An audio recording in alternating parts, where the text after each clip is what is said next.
saya memang tak nak pergi.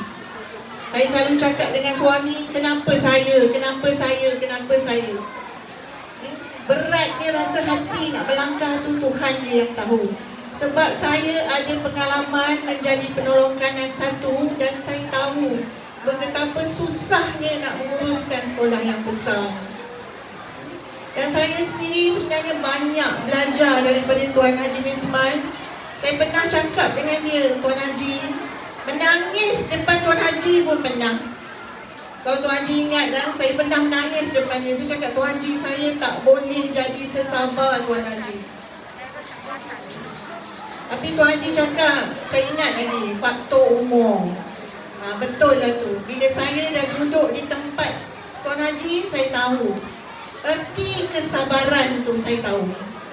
Terima kasih kepada Tuan Haji sebab banyak saya belajar daripada dia. Saya juga nak ucapkan ribuan terima kasih yang tidak terhingga kepada Puan Sabariah, mantan guru besar saya di SKC Angge. Beliau inilah yang mula-mula membawa saya ke bidang pentadbiran.